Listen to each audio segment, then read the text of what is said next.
SenpaiNoah, where's the part 2? Nigga, I got you. I know y'all been waiting for this part 2 for like a week, you know what I'm saying? But I got y'all. And you know what I'm saying? I've been recording, you know, it's like, what? It's Tuesday, I'm recording this. I should be dropping this tomorrow. And you know what I'm saying? Make sure you grab your blunts, grab your snacks, and let's get straight into this video, nigga. Yeah. The story starts off from last video where we dabbed up with Don and we parted our separate ways. We had went back to Chris's crib and I was slumped, bro. I hopped on TikTok and I hopped on Snapchat and I went to sleep, bro. I be so tired. I sleep like all day and I work on videos all night. Chris was already up at this point, so I had went outside where I met him and he was smoking a square, you know, a little Joe, a cigarette for y'all niggas from different states or countries. We skated for a hot minute and we didn't really do shit until we get this call from this girl. Let's call her Kennedy. Kennedy was like Chris's like homegirl slash a girl who has a crush on him. She's pretty fine, I can't lie. She a little baddie, you know what I'm saying? She got the fatty. Man, no, chill out. So we get this call from her and she's freaking out on the phone, right? She's telling us about how she's getting shot at by these redneck boys and she needs help. We ain't know what to do, but my first instinct was like, okay, it's like fight or flight, bro. Are you gonna run away from this fight? Nah, I was hyped for a fight, bro. I was looking to fight some niggas, bro. And they were redneck white boys. I ain't got nothing against redneck white boys because Chris is a bit of a redneck, I can't lie. He's a little bit country, a little bit skater. He's like the in-between. So I was getting ready to fight. Like, I was practicing my punches, you know what I'm saying? I was ready to go full like, what's that man name? You know that man, Karate Kid, man. I was getting my kicks ready, man. I was gonna go crazy on these boys. So she's getting shot at and she's like, I need help. I'm like, well, what do you want us to do about it? And she was like, well, y'all could pull up. And I was like, for sure. So me and Chris didn't know what to do because we didn't know if we was gonna get a ride or not. He was talking about stealing his like stepdad's keys and we were just gonna dip because we cannot skate all the way to where she lives. Basically, she lives like an hour and a half away from like where we stay. So there was no way we were skating that far. So we come up with this conclusion that we need to call up our homeboy. For the sake of the story, let's call him Derek. Derek is a bit of a sus boy, a little bit gay, but you know, we friends with all the gay homies, so you know, we cool with him. We call him up and we're on FaceTime with him and he's telling us about like his roommate is like drunk out, like piss drunk, and he doesn't even know where he is, so he can't come get us. I get on the phone and I tell him, please, I'm looking for a fight. Like, I wanted to fight these dudes so bad. So I'm like, please, bro, do this for us this one time. And he's like, fine. But he's like, well, I have a problem. I'm like, what's that problem? He's like, well, my car is like trapped between like these other cars by his roommate. And his roommate couldn't come out to come move the car. So that left us with, I'm just like, bro, move the car. Hop in his car and move the car because he was doing too much. I didn't understand why he couldn't just grab his roommate's keys and move the car.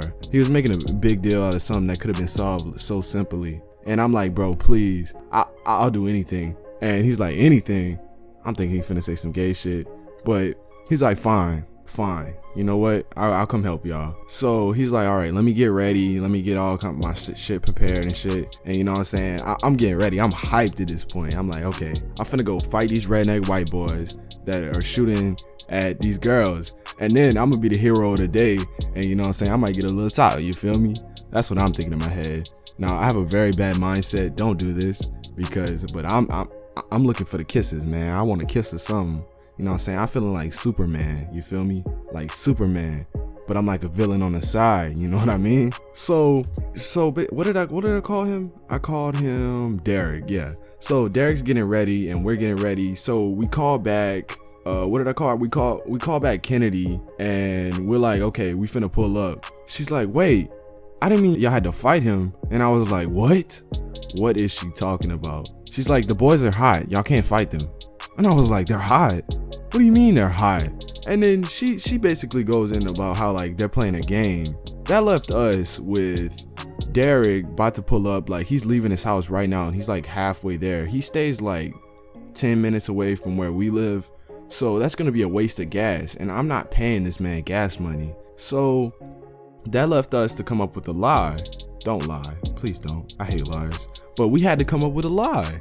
And we're like, okay, so you're gonna tell him that the boys ran away from you because the cops got called.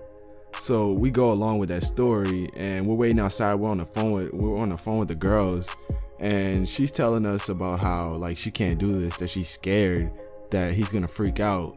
But I'm like, fuck it. So we hop in the car, right? And we're driving, you know what I'm saying? Like, I'm blasting music. I'm kind of freaked out because we snuck out of his house without his parents knowing, and we were just gonna leave. And if she called us, we're just gonna tell her it was an emergency, and I'm not going with that. You know what I'm saying? I'm not with none of that. I'm freaking out because I'm like, what if she calls my mom? What if my mom called the police? My mom does not play none of these games, you know what I'm saying? She does not play nothing like that. So I'm in the car a little bit freaked out, and we're taking this 1.5 hour drive, thinking I'm finna be Superman of the day, finna get these kisses, finna get that top, you feel me? And I'm waiting, right? Like, I'm in the car and we're listening to like Lil Peep, Juice WRLD, all kind of different artists. I just can't. Paramore. I couldn't think of the name, but yeah, we're in the car blasting music, driving. It's a vibe, you know. It's late at night, and Chris is driving the car, which is freaking me out because I didn't know that he was a good driver, and it's 1.5 hour ride, and we had to go into this little section that's not very safe to drive on. That freaked me the fuck out. We're in the car, and you know, we're like halfway there, and he's texting her. I'm freaking out because Chris is on Google Maps and Derek is holding the phone. So I'm thinking like, okay, what if he looks at the phone and sees that she texted him, like, are we still going with this lie or some shit like that? And that just made me even more paranoid. So we get there, right? These females are not even that bad, okay? The only bad female was Kennedy, and her friends were like these little ass kids. He told me that they were around my age, which is like 15.